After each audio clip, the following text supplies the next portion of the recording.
How's it going, everybody? Thank you for checking out my channel and welcome to today's video. Today I'm going to be doing something that I haven't done in quite a bit. I haven't done a top list of any particular types of items or rune words in a while, so today I'm going to be going over what I feel are the top 10 unique and set helms in the game. Granted, I did say that they're top 10, but a couple of the items are going to share the exact same number slot. However, when I go over the list, you guys are going to understand why. Now, some of the criteria for them to actually be on this list are going to include, but are not limited to, the ability to have plus to skills, FCR, FHR, leech of some kind, whether it be dual leech or life or mana, to be able to boost your resistances, whether it be one or all four. Another thing that's going to help with survivability is the ability to have some form of damage reduction, especially for hardcore players that need that to be able to survive, because once they're dead, they're done.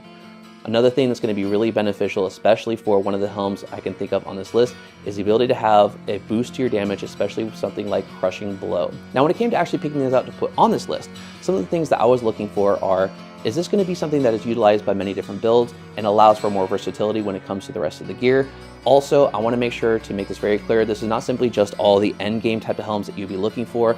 I am going to be going through the helms that you would be using from normal all the way through hell, including going into endgame play, because I think some of the helms that go underappreciated and underutilized are the ones that are going to have a good boost to the level that you would actually be able to equip them. So that's where I'm going to start on this list. But before we get to that, let's go ahead and do the comment shout for this video, which is going to be Count to Money, that says, "This is a really good channel. I don't understand why you only have less than 1,500 subs. I really do appreciate the kind words. It does mean a lot to me.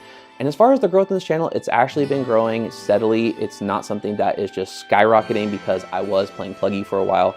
However, now that I'm on Diablo 2 Resurrected and I can actually finally play with everybody else this amazing game, hopefully it's going to be able to help bring in a little bit more of an audience to my channel. And if I end up growing quite a bit, that's awesome. If not, I'm still going to make this type of content for all of you guys that do end up actually enjoying it. With that said, let's get into the video.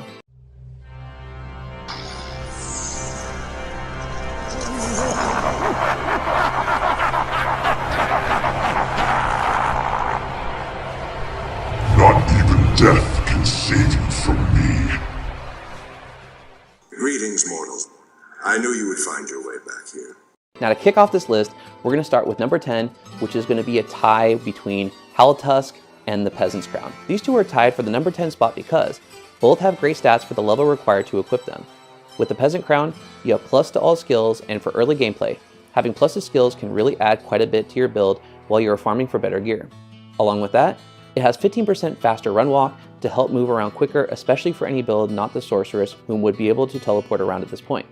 Replenish life, and the bonuses that can truly help with survivability are plus to both vitality and mana, which can really help caster characters who burn through mana even if already paired with an Insight Mercenary. Tusk is a great early helm for characters needing extra help with survivability, such as Throw Barbarians, Javazons, and Boazons. To give some love to these builds, using Tusk will keep enemies at bay, both with the knockback and the hit causes monsters to flee mods. Being that a Boazon uses a lot of mana, if anything does damage to her, the ability to have 35% of the damage go to her mana pool is a huge bonus, in some instances making using mana potions unnecessary.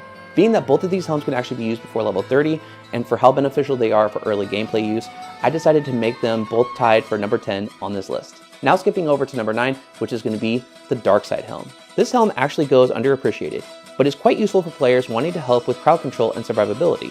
For crowd control, the chance to cast Dim Vision and Cloak of Shadows charges can really come in handy when trying to quickly get through difficult, higher monster density areas, such as Act 3 to avoid all the dulls and gloams. For survivability, the potential for 40% fire res with the lowest roll being 20% will give any character the needed boost for areas such as Act 4 and clearing the Worldstone Keep up to Bale.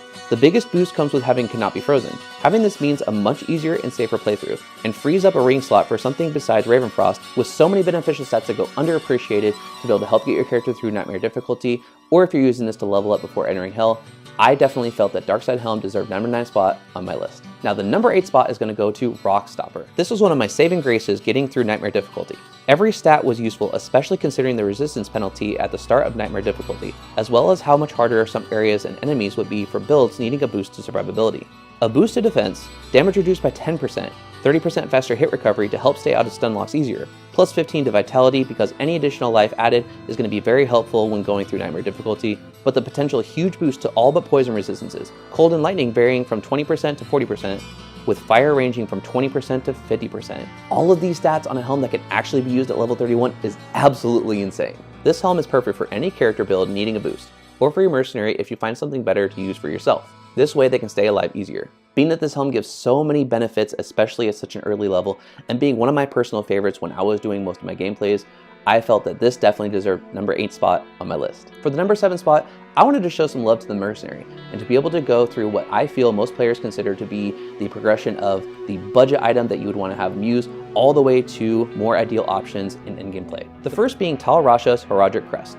This is most players' best choice budget headwear for a mercenary because, despite that the mercenary does not use any mana, the remaining stats truly help any mercenary survive easier and longer. Plus 60 to life is a nice addition, help with all resistances, but the 10% life stolen per hit helps to supplement their health, especially for those that use their mercs for actual damage aside from an aura support. The next two many players seem to be very split on, depending on your playstyle.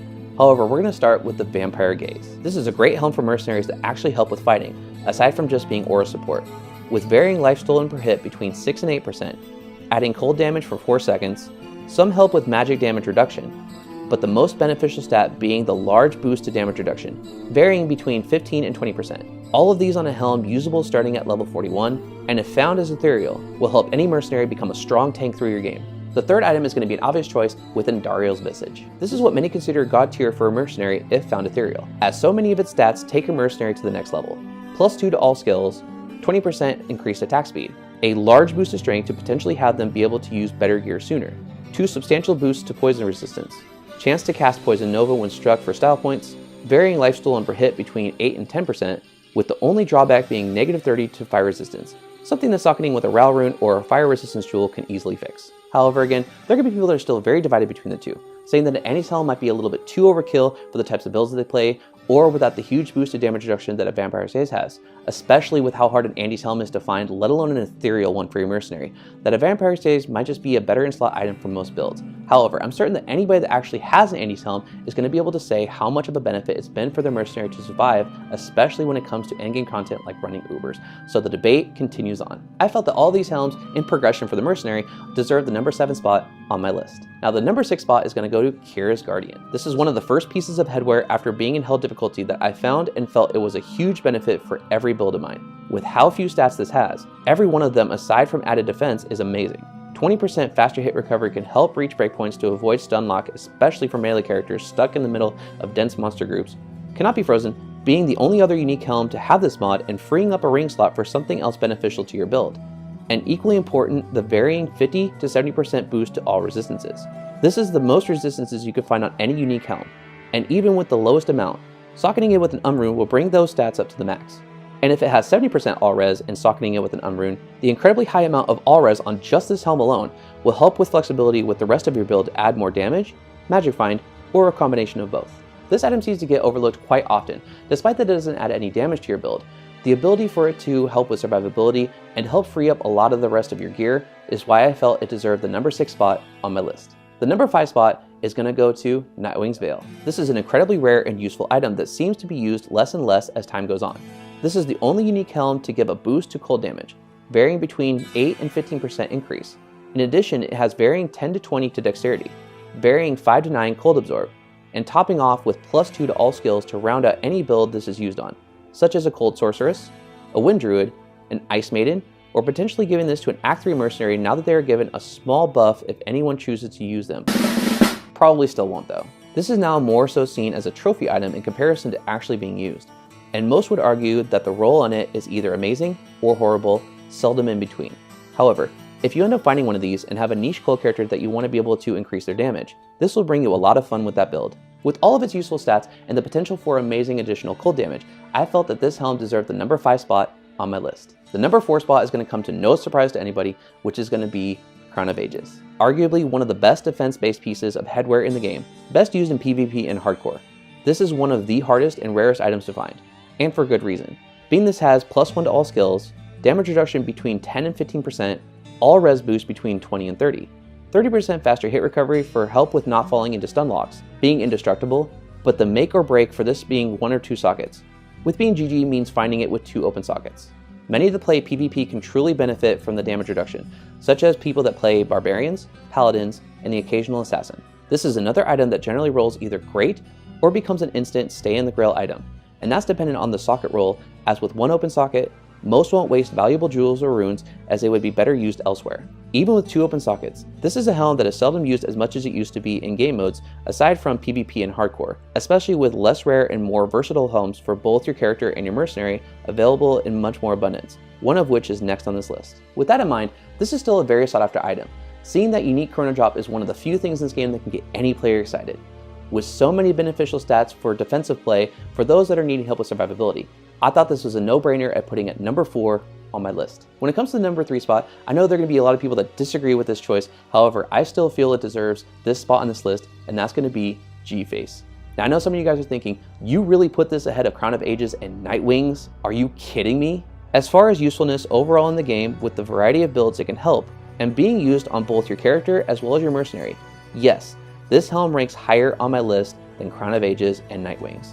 Despite only having 5 mods on this item, they're all incredibly useful for any melee character. We have 120% enhanced defense, 30% faster hit recovery to help reach breakpoints and hopefully stay away from stun locks, 15% chance of deadly strike, which means dealing double damage, a nice boost of 15 to strength, but the most beneficial stat is the large amount of crushing blow of 35%, meaning that you have 35% chance of knocking off a specific percentage of the enemy's current health. And for many builds, high crushing blow is a must. One of the greatest aspects of this helm is, not only is this a very common item to find, but it can be equipped at level 34, meaning you can start using this in late normal or early nightmare if shared between characters. And with such huge boosts to many necessary stats, this is used on a handful of endgame builds to be able to have high amounts of crushing blow and deadly strike, especially for running Ubers.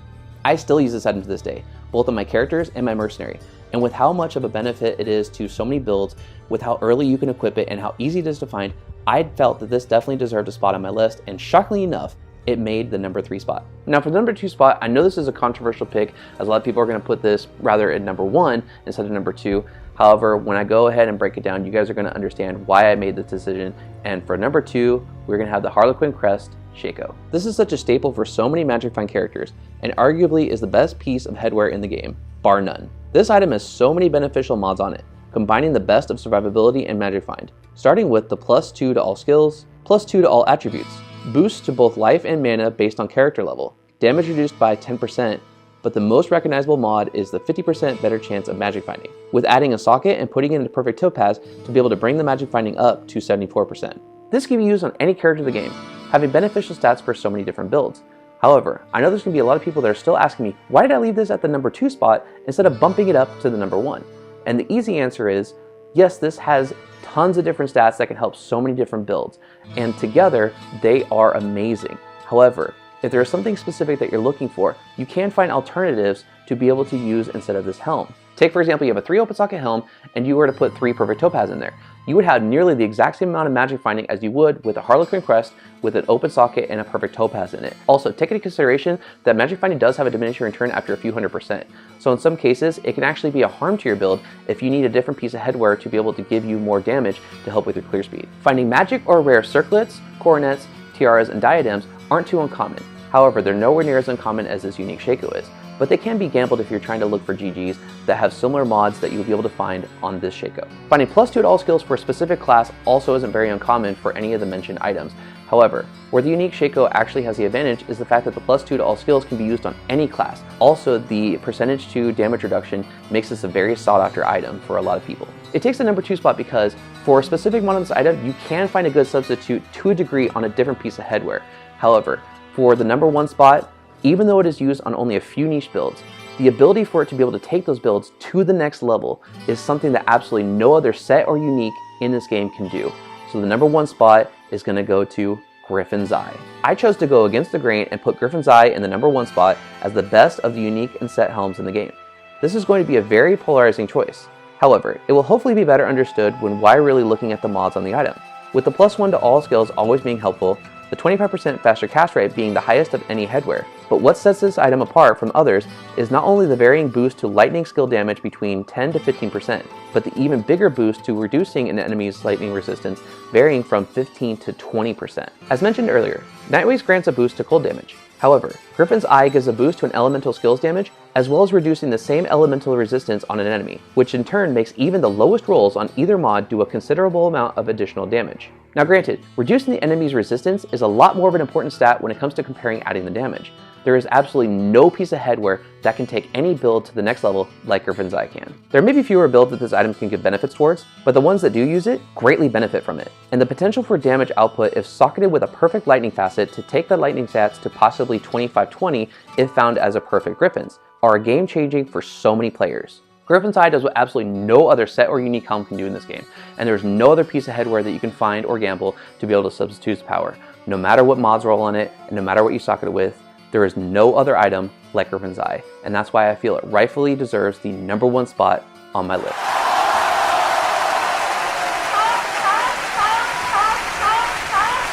And that's going to be it for the video. I hope you guys enjoyed it and were able to better understand why I chose the controversial pick of Griffin's Eye at #1, comparatively speaking to everyone's favorite Harlequin Crest Shaco. And also we're able to see a lot more underutilized and underappreciated helms that are really beneficial, especially for people that are going from normal through hell difficulty in the gameplay and not just the items that you would find in endgame use. If you like this kind of content and want to see more, hit the subscribe button and hit the bell notification to be notified whenever a new video comes out. And if you enjoyed this video, let me know by leaving a like. And for any of you guys that want to watch more Diablo 2 Resurrected content from me, there's going to be a card in the corner up above that you can go and check out. There's a lot of videos already in it and a lot more coming in the near future. With that said, I hope you guys are staying safe, and I'll see you in the next video.